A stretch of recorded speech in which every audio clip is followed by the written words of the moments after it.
നമസ്കാരം. മലയാളി വാർത്തയിലേക്ക് സ്വാഗതം. പാകിസ്ഥാൻ ഇന്ത്യക്കെതിരെ ഭീഷണി മുഴക്കിക്കൊണ്ടിരിക്കുന്നത് ഇപ്പോഴും തുടർന്നുകൊണ്ടിരിക്കുകയാണ്. മെയിൽ ഓപ്പറേഷൻ സിന്ദൂർ കഴിഞ്ഞതിന്റെ ആ ഒരു ആഘാതം, അല്ലെങ്കിൽ അതിൽ നിന്ന് പാകിസ്ഥാൻ ഇനിയും ഇറങ്ങി വന്നിട്ടില്ല എന്ന് വേണം പറയാൻ. ഇപ്പോഴും വായിൽ തോന്നുന്നതൊക്കെ തന്നെ വിളിച്ചു പറഞ്ഞുകൊണ്ടിരിക്കുകയാണ് പാകിസ്ഥാൻ. സമനില തെറ്റി എന്തൊക്കെയാണ് പറയുന്നതെന്ന് പാകിസ്ഥാൻ മന്ത്രിമാർക്ക് പോലും വിവരമില്ലാത്ത അവസ്ഥയാണിപ്പോൾ. പാകിസ്ഥാനിൽ സംഭവിക്കുന്ന അശാന്തിക്ക് പിന്നിൽ ഇന്ത്യയാണെന്ന ആരോപണമായിട്ടാണ് ഇപ്പോൾ ഏറ്റവും ഒടുവിൽ പാക് പ്രതിരോധ മന്ത്രി ഖ്വജ ആസിഫ് രംഗത്ത് വരുന്നത്. ഒരു പാക് TV ചാനലായ ജിയോ ന്യൂസിന്റെ പ്രൈം ടൈം ഷോയായ ആജ് ഷഹസേബ് ഗൻസാദ കെ സാത്തിലാണ് ഖ്വജ ആസിഫിന്റെ ഈ ഒരു പരാമർശം പുറത്തു വന്നിരിക്കുന്നത്. ഇത് പറയാനുള്ള കാരണം എന്താണ്? അഫ്ഗാനിസ്ഥാനുമായുള്ള സമാധാന ചർച്ചകൾ പരാജയപ്പെട്ടതോടെയാണ് ഇന്ത്യക്കെതിരെ ആരോപണവുമായി പാകിസ്ഥാൻ രംഗത്തെത്തിയത്. അഫ്ഗാനിസ്ഥാൻ ഇനി തങ്ങളെ ആക്രമിച്ചാൽ 50 മടങ്ങ് ശക്തിയിൽ തിരിച്ചടിക്കുമെന്നാണ് ഖ്വജ ആസിഫ് മുന്നറിയിപ്പ് നൽകിയിരിക്കുന്നത്. സമാധാന കരാറിൽ നിന്ന് പിന്മാറുന്ന അഫ്ഗാനിസ്ഥാൻ സർക്കാരിനെയും ഖ്വജ ആസിഫ് വിമർശിച്ചു. പടിഞ്ഞാറൻ അതിർത്തിയിൽ ഇന്ത്യ നേരിട്ട തോൽവിക്ക് അവർ അഫ്ഗാനിസ്ഥാനിലൂടെ പകരം വീട്ടുകയാണ്. അവിടെ താലിബാൻ ഭരണകൂടം ഇന്ത്യ സന്ദർശിച്ചു. ഇന്ത്യ പാകിസ്ഥാനുമായി ഒരു ചെറിയ യുദ്ധത്തിൽ ഏർപ്പെടാൻ ഇപ്പോഴും ആഗ്രഹിക്കുന്നു. അതിനായി അവർ കാബൂളിനെ ഉപയോഗിക്കുന്നു എന്നാണ് ഖ്വജ ആസിഫ് പറഞ്ഞിരിക്കുന്നത്. അഫ്ഗാനിസ്ഥാനിൽ പാകിസ്ഥാനിലേക്ക് നോക്കാൻ പോലും ധൈര്യപ്പെടില്ല. അങ്ങനെ ചെയ്താൽ അവരുടെ കണ്ണുകൾ ചൂഴ്ന്നെടുക്കും. അവർക്ക് ഭീകരവാദികളെ ഉപയോഗിക്കാൻ കഴിയും. അവർ ഇതിനകം തന്നെ അങ്ങനെയാണ്. കഴിഞ്ഞ 4 വർഷമായി അവർ ഭീകരവാദികളെ ഉപയോഗിക്കുന്നു. പാകിസ്ഥാനിലെ ഭീകരതയ്ക്ക് പിന്നിൽ അഫ്ഗാനിസ്ഥാനാണ് എന്നതിൽ സംശയമില്ല. അവർ ഇന്ത്യയുടെ ഒരു ഉപകരണമാണ്. ഇസ്ലാമാബാദിനെ ആക്രമിക്കാൻ അവർ ആഗ്രഹിക്കുന്നുവെങ്കിൽ ഞങ്ങൾ ഉചിതമായ മറുപടി നൽകും. 50 മടങ്ങ് ശക്തമായ തിരിച്ചടി ഉണ്ടാകുമെന്നാണ് പ്രതിരോധ മന്ത്രി കൂട്ടിച്ചേർത്തിരിക്കുന്നത്. ഏതായാലും ഇപ്പോൾ പാകിസ്ഥാനെ നിരന്തരം ഭീഷണിയായിക്കൊണ്ടിരിക്കുകയാണ് അഫ്ഗാനിസ്ഥാൻ. ഇതുവരെ നടത്തിയിട്ടുള്ള സമാധാന ചർച്ചകളൊക്കെ തന്നെ പരാജയപ്പെട്ടു. കഴിഞ്ഞ ദിവസങ്ങളിലും പാകിസ്ഥാനും അഫ്ഗാനിസ്ഥാനും പരസ്പരം ശക്തമായ രീതിയിലുള്ള പ്രത്യാക്രമണങ്ങളാണ് നടത്തിയിട്ടുള്ളത്. ഈ ഒരു സാഹചര്യത്തിലാണ് ഇപ്പോൾ പാക് പ്രധാനമന്ത്രി അതെല്ലാം തന്നെ, അല്ലെങ്കിൽ അതിന് പിന്നിൽ ഇന്ത്യയാണ് എന്ന് ആരോപിച്ചുകൊണ്ട് രംഗത്ത് വരുന്നത്. ഇതുകൂടാതെ പാകിസ്ഥാന്റെ മറ്റൊരു നീക്കമാണ് ബംഗ്ലാദേശുമായുള്ള ബന്ധം. അത് കൂടുതൽ മെച്ചപ്പെടുത്താൻ ഒരുങ്ങുകയാണ് പാകിസ്ഥാൻ. ചില സൂചനകൾ ഇന്ത്യക്ക് കിട്ടിക്കഴിഞ്ഞു. വാണിജ്യ ബന്ധത്തിന് പുറമെ പ്രതിരോധം, രഹസ്യാന്വേഷണം തുടങ്ങിയ മേഖലകളിലും സഹകരണം ശക്തിപ്പെടുത്താനാണ് ഇരു രാജ്യങ്ങളും തയ്യാറെടുക്കുന്നത്. ഇതിന്റെ ഭാഗമായി ധാക്കയിലെ പാകിസ്ഥാൻ ഹൈ കമ്മീഷൻ കാര്യാലയത്തിൽ പാക് ചാര സംഘടനയായ ISIയുടെ പ്രത്യേക സെല്ലിന് രൂപം നൽകിയെന്നാണ് ഇന്ത്യൻ ഇന്റലിജൻസിന് ലഭിച്ചിരിക്കുന്ന വിവരം. പാകിസ്ഥാൻ സൈന്യത്തിന്റെ joint chief of staff commission chairman general Shaheer Shamsad Mirza 4 ദിവസത്തെ ഔദ്യോഗിക സന്ദർശനത്തിനായി ബംഗ്ലാദേശിലെത്തിയിരുന്നു. സന്ദർശനത്തിന്റെ ഭാഗമായി ബംഗ്ലാദേശിലെ കര, നാവിക, വ്യോമസേനകളുടെ മേധാവിമാരുമായി ഇടക്കാല സർക്കാരിലെ മുഖ്യ ഉപദേഷ്ടാവായ മുഹമ്മദ് യൂനുസുമായും ഷംസാദ് മിർസ കൂടിക്കാഴ്ച നടത്തിയിരുന്നു. 8 അംഗ പ്രതിനിധി സംഘത്തെയുമായാണ് ഷംസാദ് മിർസ ബംഗ്ലാദേശിലെത്തിയത്. ഈ സംഘത്തിൽ ISI ഉദ്യോഗസ്ഥരും പാക് നാവികസേനയിലെയും വ്യോമസേനയിലെയും പ്രതിനിധികളുമുണ്ട്.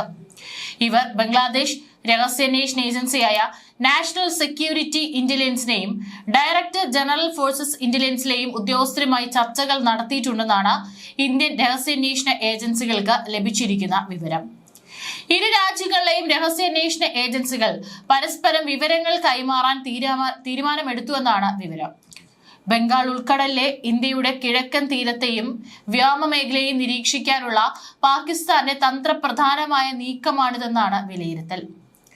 ഈ ചർച്ചകളുടെ ഭാഗമായാണ് ധാക്കയിലെ പാക് ഹൈക്കമ്മീഷൻ കാര്യാലയത്തിൽ ISI ഉദ്യോഗസ്ഥരെ നിയമിക്കാനുള്ള അംഗീകാരം പാകിസ്ഥാൻ നേടിയെടുത്തത്. ആദ്യഘട്ടമായി ISIയിലെ ഒരു ബ്രിഗേഡിയർ, 2 കേണൽമാർ, 4 മേജർ റാങ്കിലുള്ള ഉദ്യോഗസ്ഥർ, പാക് നാവികസേനയിലെയും വ്യോമസേനയിലെയും ഓരോ ഉദ്യോഗസ്ഥർ, ഇവരുടെ സപ്പോർട്ട് സ്റ്റാഫ് എന്നിവരെയാണ് ധാക്കയിലെ പാക് ഹൈക്കമ്മീഷനിൽ നിയമിക്കുക. ഇതിന് പകരമായി ബംഗ്ലാദേശ് സൈന്യത്തിലെ സാങ്കേതിക സഹായം, പരിശീലനം, ആയുധങ്ങൾ എന്നിവ നൽകും. ഇരു രാജ്യങ്ങളും സംയുക്തമായി നാവിക വ്യോമ അഭ്യാസങ്ങളും സംഘടിപ്പിക്കും. പാകിസ്ഥാനിൽ നിന്ന് JF-17 തണ്ടർ എന്ന യുദ്ധവിമാനങ്ങളും ഫത്ത റോക്കറ്റുകളും ബംഗ്ലാദേശ് വാങ്ങിയേക്കുമെന്നാണ് റിപ്പോർട്ടുകൾ. സഹകരണം ശക്തമാക്കാനുള്ള ധാരണാപത്രം ഒപ്പിടാനായി ബംഗ്ലാദേശിൽ നിന്നുള്ള ഉന്നത സൈനിക ഉദ്യോഗസ്ഥരുടെ സംഘം ഉടൻ തന്നെ പാകിസ്ഥാൻ സന്ദർശിച്ചേക്കുമെന്നാണ് വിവരം. ഷെയ്ഖ് ഹസീന സർക്കാരിനെ അട്ടിമറിച്ച പ്രക്ഷോഭത്തിന് പിന്നാലെ ബംഗ്ലാദേശിന്റെ വിദേശ നയത്തിൽ കാര്യമായ വ്യതിചലനം ഉണ്ടായിട്ടുണ്ട്. മുഹമ്മദ് യൂനൂസിന്റെ നേതൃത്വത്തിലുള്ള ഇടക്കാല സർക്കാർ പാകിസ്ഥാനുമായുള്ള ബന്ധം മെച്ചപ്പെടുത്താനുള്ള ശ്രമങ്ങൾ നടത്തിയിരുന്നു. ഇതിന്റെ തുടർച്ചയാണ് പ്രതിരോധ സഹകരണം ശക്തമാകുന്നത്. പാകിസ്ഥാന്റെ ISI അവിടുത്തെ ഔദ്യോഗിക ചാര സംഘടനയാണെങ്കിലും പാകിസ്ഥാൻ സൈന്യത്തിൽ ഒരു വിഭാഗത്തിന്റെയും പാകിസ്ഥാൻ ആസ്ഥാനമാക്കിയിട്ടുള്ള ഭീകര സംഘടനകളുടെയും പിന്തുണയോടെയും സഹകരണത്തോടെയുമാണ് പ്രവർത്തിക്കുന്നത്. പാക് സൈനിക നേതൃത്വം എക്കാലത്തും ISIയുടെ സഹായത്തോടെ പാകിസ്ഥാൻ രാഷ്ട്രീയത്തിൽ ഇടപെടുകയും കൈകാര്യം ചെയ്യുകയും ചെയ്തിട്ടുണ്ട്. പാകിസ്ഥാനിലെ പട്ടാള അട്ടിമറികൾക്ക് പിന്നിൽ ISIയുടെ പങ്ക് വലുതാണ്.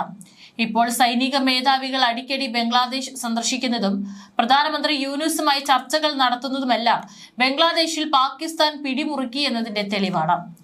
പാകിസ്ഥാനും ബംഗ്ലാദേശും തമ്മിലുള്ള ഇന്റലിജൻസ് പ്രതിരോധ സഹകരണം കൂടുതൽ ശക്തമാക്കുന്നതിലെ പ്രധാന നടപടിയായാണ് ധാക്കയിലെ ഹൈക്കമ്മീഷനിൽ ഇസ്ലാമാബാദ് ഒരു പ്രത്യേക ഇന്റർ സർവീസസ് ഇന്റലിജൻസ് സെൽ സ്ഥാപിച്ചത്. Pakistan joint chiefs of staff committee chairman general Sahil Shamshad Mirza ബംഗ്ലാദേശിലേക്ക് നടത്തിയ 4 ദിവസത്തെ സന്ദർശനത്തെ തുടർന്നാണ് ഈ നീക്കം.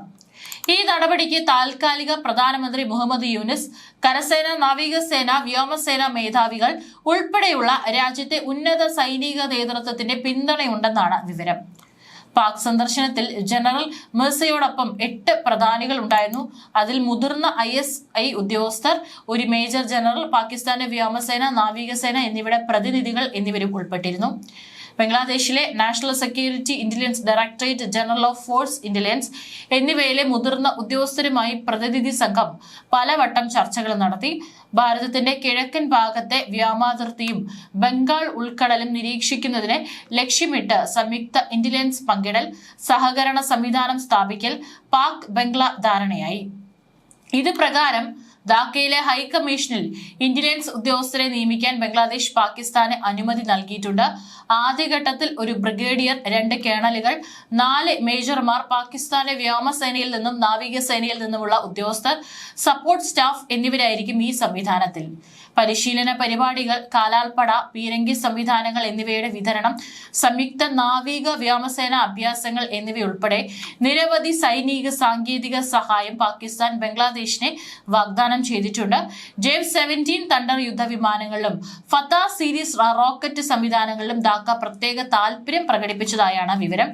ജനറൽ മിർസയുടെ ധാക്ക പര്യടനത്തിനിടെ ചർച്ച ചെയ്ത നിരവധി ധാരണാപത്രങ്ങളും പ്രതിരോധ സംഭരണ കരാറുകളും അന്തിമമാക്കുന്നതിനായി ഒരു ഉന്നതതല ബംഗ്ലാദേശ് സൈനിക പ്രതിനിധി സംഘം ഉടൻ പാകിസ്ഥാൻ സന്ദർശിക്കുമെന്നാണ് അറിയുന്നത്. അതായത് പാകിസ്ഥാൻ ഇപ്പോൾ ബംഗ്ലാദേശുമായി ചേർന്നുള്ള ഒരു കൂട്ടുകെട്ടിലേക്ക് പോവുകയാണ്. ഇത് തീർച്ചയായിട്ടും നിരന്തരം ഇന്ത്യക്കെതിരെ പാകിസ്ഥാൻ ഭീഷണി മുഴക്കിക്കൊണ്ടിരിക്കുന്ന സാഹചര്യത്തിൽ ഈ ഒരു നീക്കം ഇന്ത്യ വളരെ സസൂക്ഷ്മമായിട്ടാണ് നിരീക്ഷിക്കുന്നത്. എന്താണ് പാകിസ്ഥാന്റെ ലക്ഷ്യം എന്നുള്ളത് ഇന്ത്യ ഇപ്പോഴേ കൃത്യമായിട്ട് തന്നെ അവലോകനം ചെയ്യുന്നുണ്ട്.